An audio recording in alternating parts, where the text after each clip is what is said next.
This is First Timothy chapter 2, verses 12 through 15. It says, "But I suffer not a woman to teach, nor to usurp authority over the man, but to be in silence." So Paul said he doesn't allow women to teach, speaking about in the congregational setting. A woman can't be standing up there teaching over men. He doesn't allow that. Verse 13 says, "For Adam was first formed, then Eve. And Adam was not deceived, but the woman being deceived was in the transgression. Notwithstanding, she shall be saved in childbearing, if they continue in faith and charity and holiness with sobriety." Now, I've already covered verse 12 in another video. I believe it's called Scriptures That People Hate, Part 2, where I thoroughly went over that subject, so you can check that out if you're interested.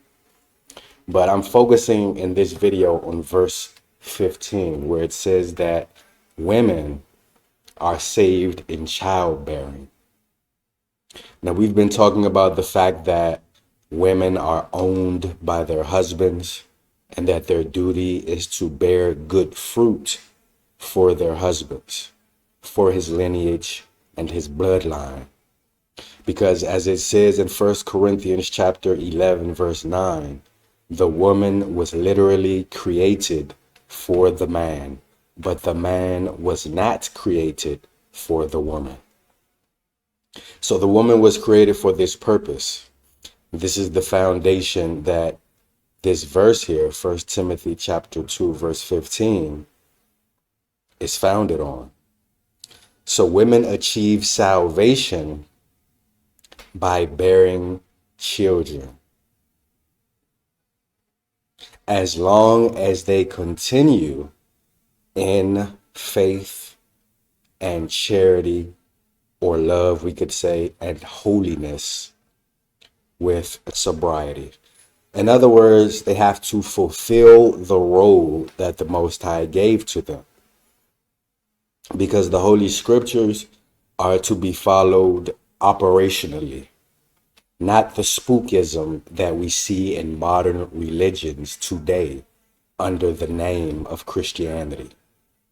And generally speaking, a woman who doesn't serve this function is reproached, meaning that in biblical culture, she is disgraced or shamed.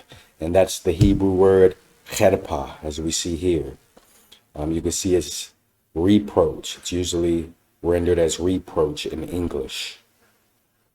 And what is the definition? It says contumely, disgrace, the pudenda, rebuke, reproachfully, shame.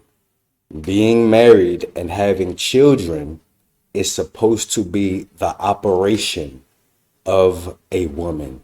Society is actually built on marriages. Marriage is the foundation of families and societies.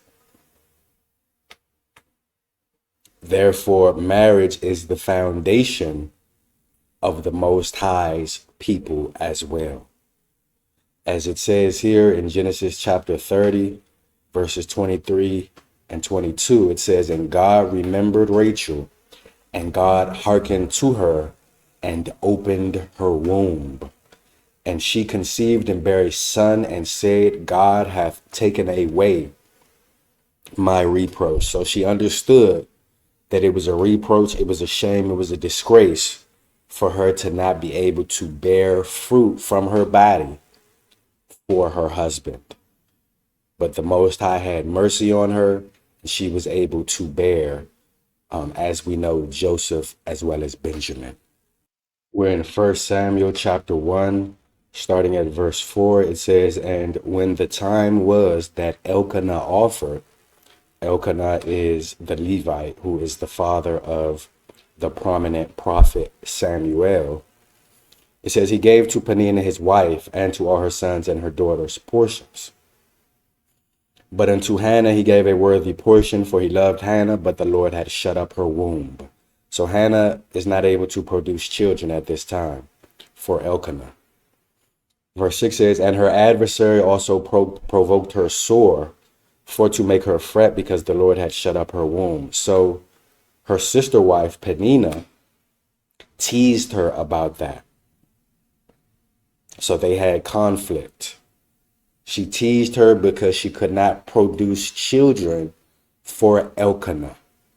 And they understood that that was a part of the duty and the purpose and the operation of a woman was to produce children for her husband.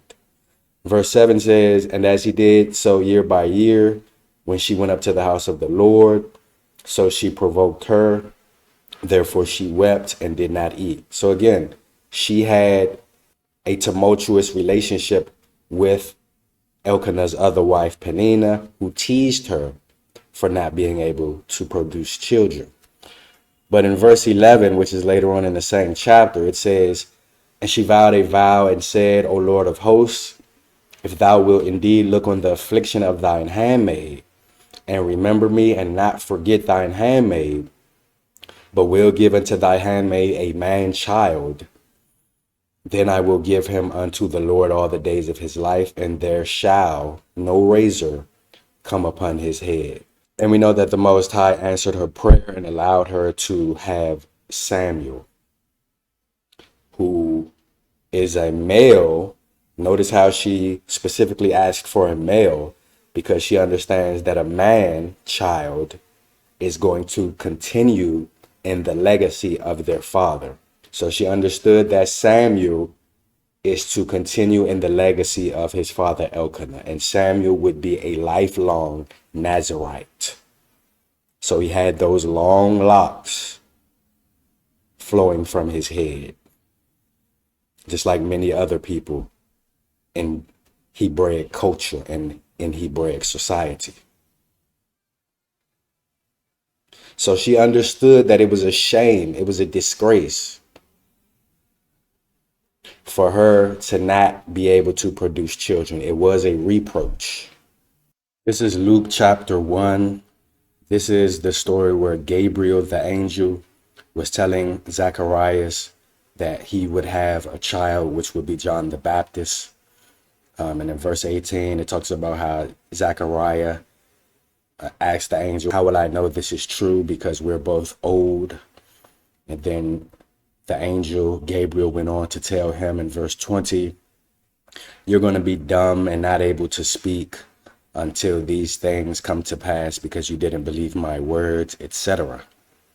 So this is about his wife Elizabeth birthing John the Baptist, their son.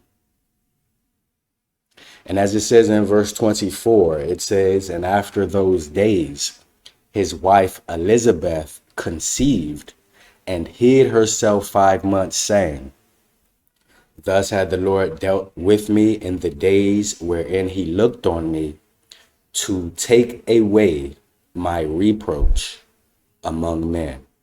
So again, she understood that it was a reproach for her to not be able to bear children.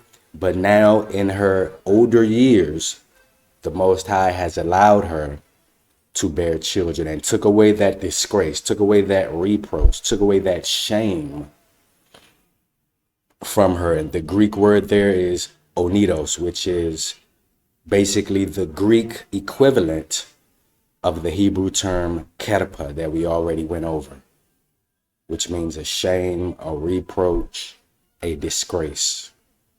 So again, she understood that it was a shame, it was a disgrace not to be able to produce fruit for her husband. Because if you really look at it, what are these women doing when they birth these children, especially these sons? What are they doing? They're producing fruit for the kingdom. They're producing people for the kingdom. They're contributing to the kingdom of the Most High.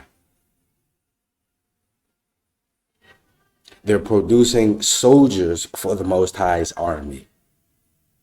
That's what they're doing when they have these children. That's what Rachel did when she had Joseph and Benjamin. That's what Elizabeth did when she birthed John the Baptist. That's what Hannah did when she birthed Samuel. So families and women are supposed to be operationally reproducing to contribute to the Most High's kingdom and to his army.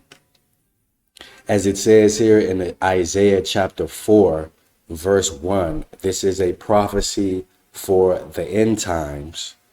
It says, in that day, 7 women shall take hold of one man, saying, we will eat our own bread and wear our own apparel. So that's just like as you see today, you see modern women, they say, hey, we have our own resources. We have our own money. We don't need men for money. We don't need men for resources. We don't need men for food. Because the powers that be have set up the system that way so that women feel like they don't need men. So that's why these women said, hey, we have our own stuff. But watch this. It says, only let us be called by thy name to take away our reproach. So these women in the end, they realize that, hey, we might have the material things that we need, but we also would like to be called by your name. We want to be your wives. These are 7 women saying this to one man. We want to be your wives. Why? To take away our reproach. Because these women understand that they're out of order. When you read chapter 3, you'll see all of the destruction that's coming on the children of Israel during this time. And here you're reading about the transition. The transition to what? The transition to the kingdom of Mashiach. That's what you're reading about here in chapter 4. In chapter 3, you read about the judgment on the children of Israel. And then in chapter 4, you read about the transition into the kingdom of Messiah. So these women understand, hey, we need to be in order. We need a husband to take away our disgrace, our shame. We don't want to be feminists anymore. This is 2 Samuel chapter 6. It says, then David returned to bless his household, and Michal, the daughter of Saul, came out to meet David and said, how glorious was the king of Israel today, who uncovered himself today in the eyes of the handmaids and of his servants, as one of the vain fellows shamelessly uncovereth himself. So she called herself rebuking David for dancing. And she called herself telling David about himself. So she was disrespectful. She wasn't being a submissive, virtuous, supportive, humble wife. So verse 21 says, and David said unto Michal, it was before the Lord which chose me before thy father. So he said, hey, I'm dancing for Yah, woman. It says, and before all his house. So he said, the Most High chose me instead of your father. How do you like that? It says, to appoint me ruler over the people of the Lord, over Israel. Therefore will I play before the Lord. And I will yet be more vile than thus. So David said, I'm going to do even worse. He said, oh, you had something to say about that? See, he didn't cower down to his woman like a modern man. He didn't say, I'm sorry, baby. You're right. Whatever you say. He said, I'm going to do even worse. He said, and will be base in my own sight, and of the maid servants which thou hast spoken of them shall I be had in honor. So he said, you're talking about those other women, those maid servants. He said, they're going to honor me. You see these women around here? They're going to honor me. And I'm going to do even worse than what you saw me do. How you like that? And verse 23 says, therefore Michal, the daughter of Saul, had no child until the day of her death. In other words, she was reproached. She was shamed. She was punished by having no children for her wickedness, for her rebellion, for her attitude. And some people say, well, David probably never had sex with her again. That's possible. But the point is that he never had children with Michal. He did with his other wives, but not with her.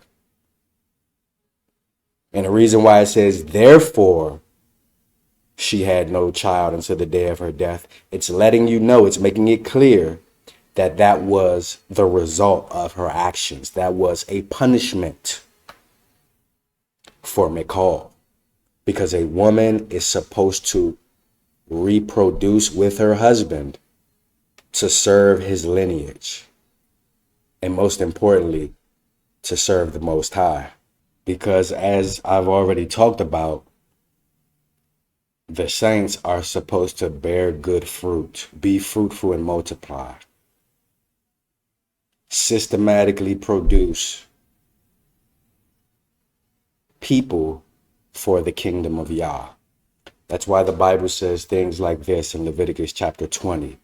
Verse 20 says, and if a man shall lie with his uncle's wife, he hath uncovered his uncle's nakedness. They shall bear their sin. They shall die childless. So his uncle's wife belongs to who? His uncle. So that's why that's his uncle's nakedness. And when he gets with that woman, him and her are going to die childless.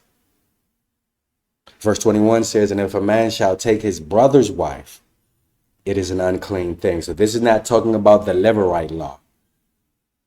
This is talking about when you take your brother's wife while your brother is still alive, or you take your brother's wife for reasons other than fulfilling your Levirate duty. I want to make sure that's clear. So it says, it's an unclean thing. He hath uncovered his brother's nakedness. They shall be childless. So the Most High said, you're going to be childless. That's the curse upon you. Here in Numbers chapter 5, it's explaining the ritual that a woman has to go through if her husband suspects that she committed adultery, even though she was not caught in the act. That's just for him suspecting it.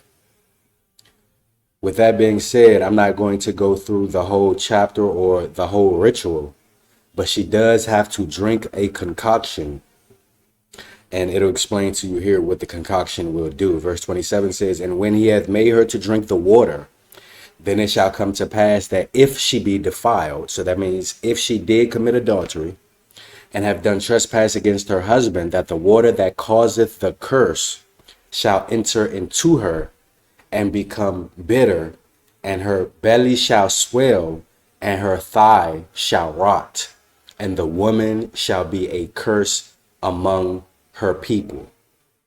In other words, her womb will rot if she's guilty, so that she may not bear children. But in verse 28, it says, and if the woman be not defiled, but be clean. So that means if she's not guilty of adultery, it says, then shall she be free and shall conceive seed.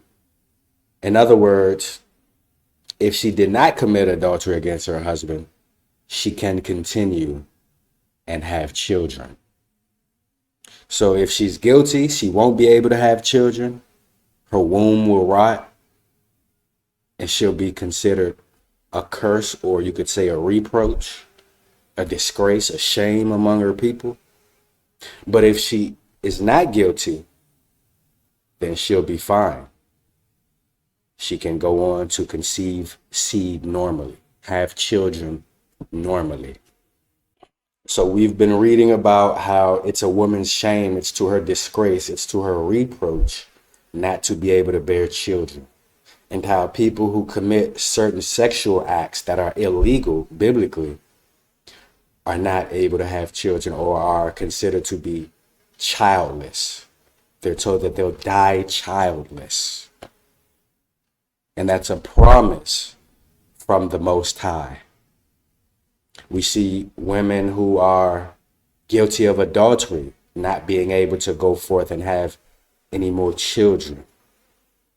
As it says here in Ecclesiasticus chapter 23, starting at verse 22, it says, "Thus shall it go also with the wife that leaveth her husband and bringeth in an heir by another. For first," so that means this woman left her husband and had children by another man. It says, "For first she has disobeyed the law of the Most High.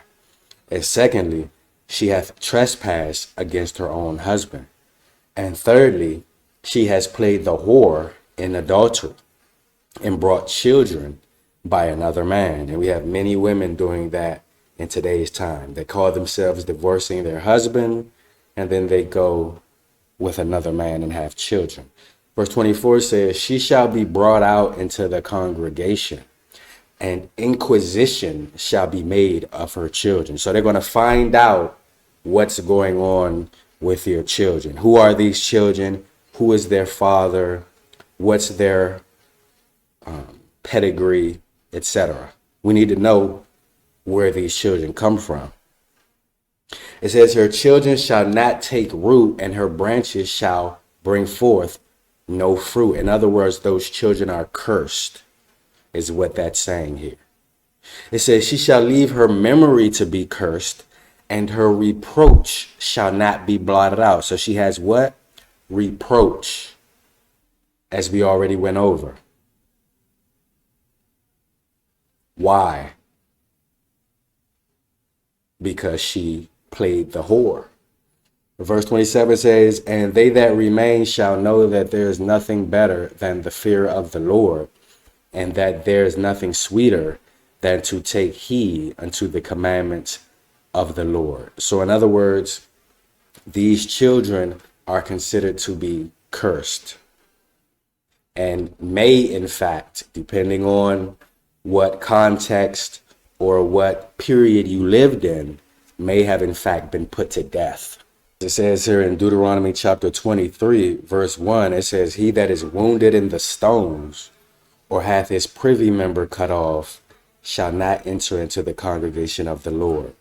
In other words, a castrated male cannot enter the congregation of the saints. He can't come to congregate at the temple with the saints. It says, "A bastard shall not enter the congregation of the Lord, even to his 10th generation shall he not enter into the congregation of the Lord."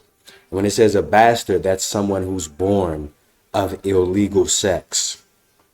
So not only him, but even his descendants all the way until the 10th generation, they cannot come into the congregation of the Lord. Now, adultery is not the only form of illegal sex.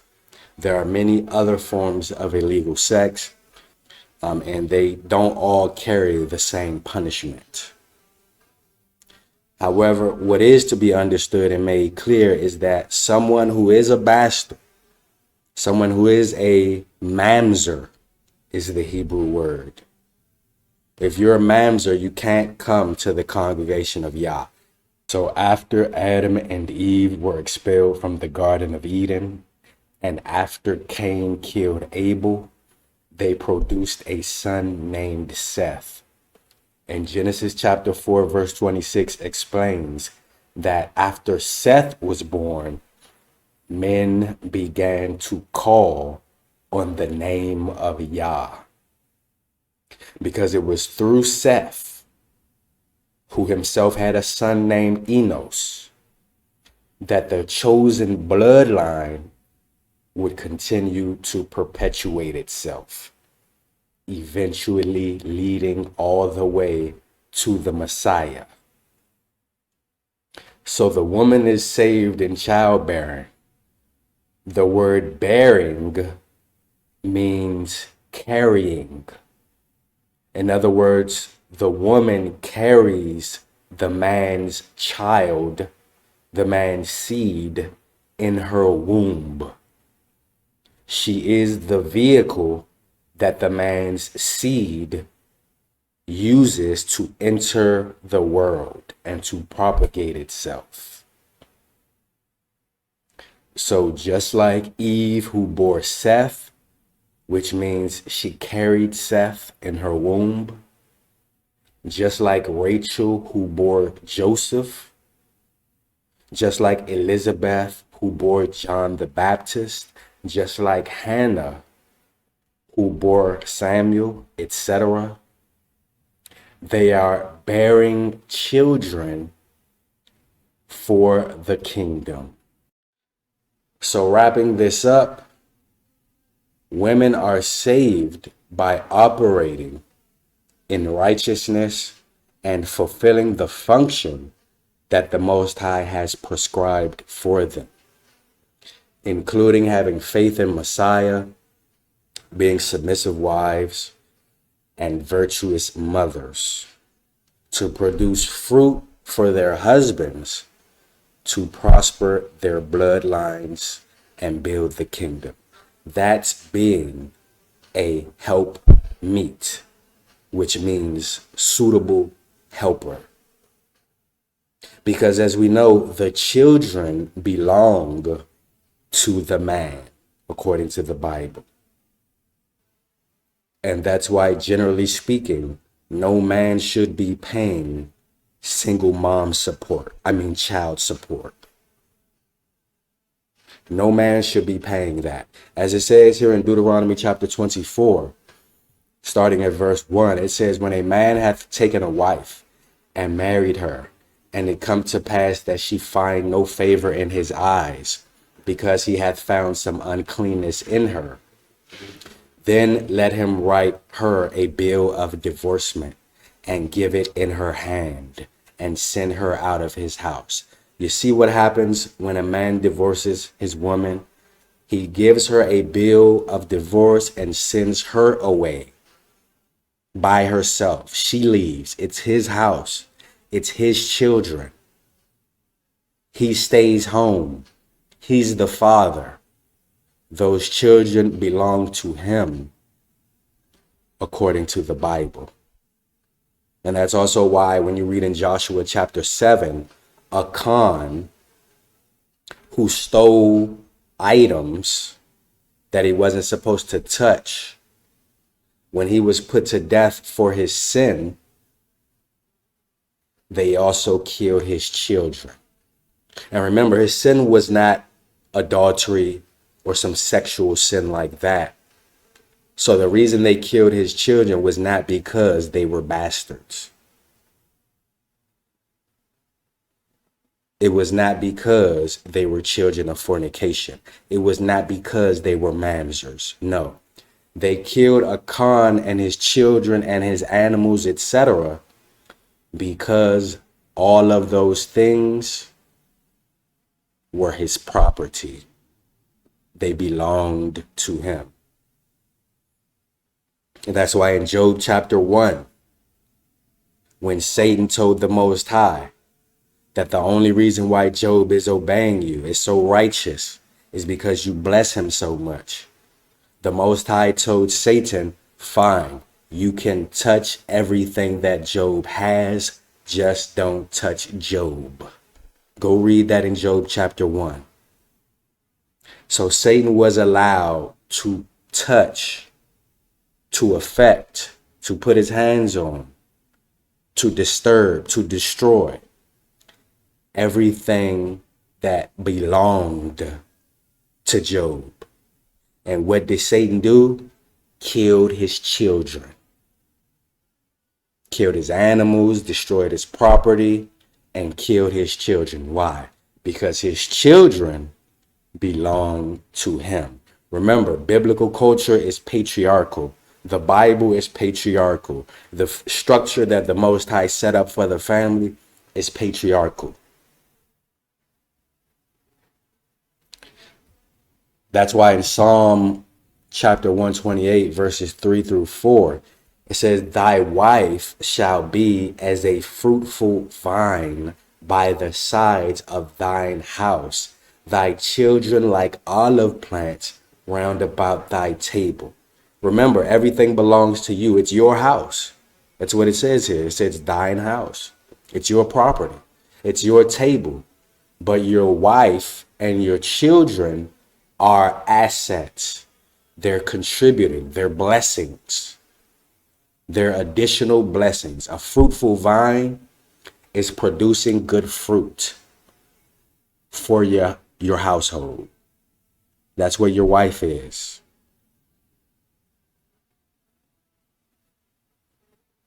But that vine belongs to you. Those children, which are compared to olive plants here, belong to you. It says, behold, that thus shall the man be blessed that feareth the Lord.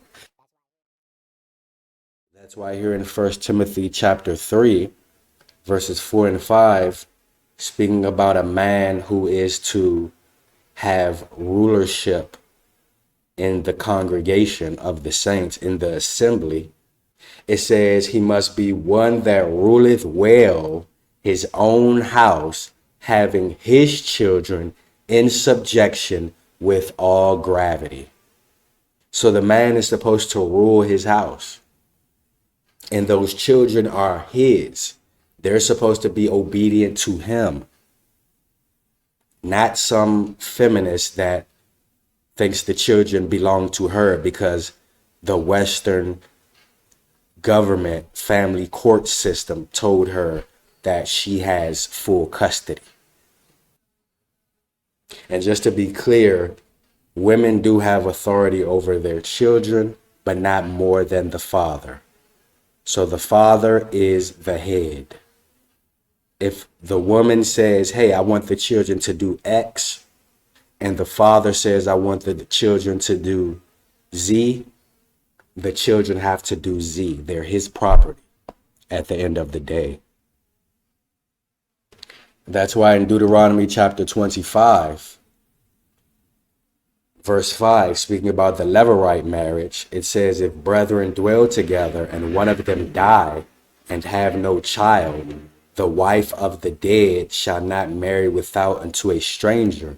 Her husband's brother shall go in unto her and take her to him to wife and perform the duty of a husband's brother unto him. Notice how when a man dies without children and his brother has to marry his wife to have children, it's to produce children in the legacy and in the name of the brother that's dead, not in the legacy and in the name of the woman. You understand? Not in the legacy and the name of the woman, but in the legacy and in the name of the man who died, because they belong to him. That's his lineage. That's his bloodline. And it's the woman's duty to assist, to help the man and his bloodline and his lineage. Be righteous, be productive, be progressive. So when women deviate from this function, it is considered an aberration, and generally speaking, means that the woman is not operating as the Most High designed for his daughters to operate. Shalom.